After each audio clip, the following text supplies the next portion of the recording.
पंचकुला में प्रथला से निर्दलीय विधायक नयनपाल रावत का अविश्वास प्रस्ताव पर बयान सामने आया है। आपको बता दें, अपने आवास पर कांग्रेस पर जमकर बरसते हुए नजर आए। कहा कि विधानसभा के बजट सत्र में लाए गए अविश्वास प्रस्ताव पर जो पूर्व निर्धारित था वही हुआ।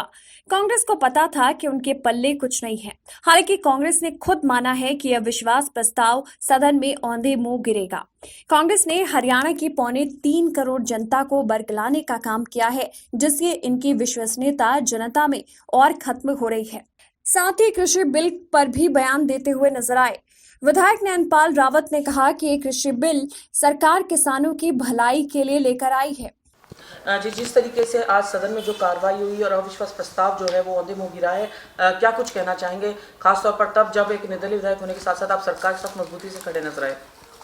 देखिए, होना क्या था, जो हुआ है वही होना था। और ये तो विपक्ष के साथियों को पता था कि उनके पल्ले कुछ भी नहीं है। और 30-32 एमएलए, 55-56 एमएलए के सामने अविश्वास मत लेके आ रहे हैं। कोई सिस्टम हो, कोई पता हो उन्हें, और खुद जानते थे। उन्होंने विधानसभा में जाने के बाद भी कहा कि हम अविश्वास मत ले तो आए हैं, लेकिन ये प्रस्ताव हमें पता है कि जीतोगे आप ही।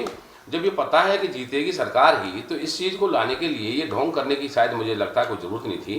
तो इन्होंने ये एक बेवजह इस हरियाणा के प्रदेश की 3.25 करोड़ जनता को जो बरगलाने का काम किया है, इससे जनता बहकावे में आने वाली नहीं है। और इस प्रकार से इनकी जो विश्वसनीयता है वो और जनता में खत्म हुई है, क्योंकि माननीय मुख्यमंत्री मनोहर लाल जी के साथ पूरा मैंडेट है और पूरा 5 साल माननीय मुख्यमंत्री इस प्रदेश की सेवा करेंगे।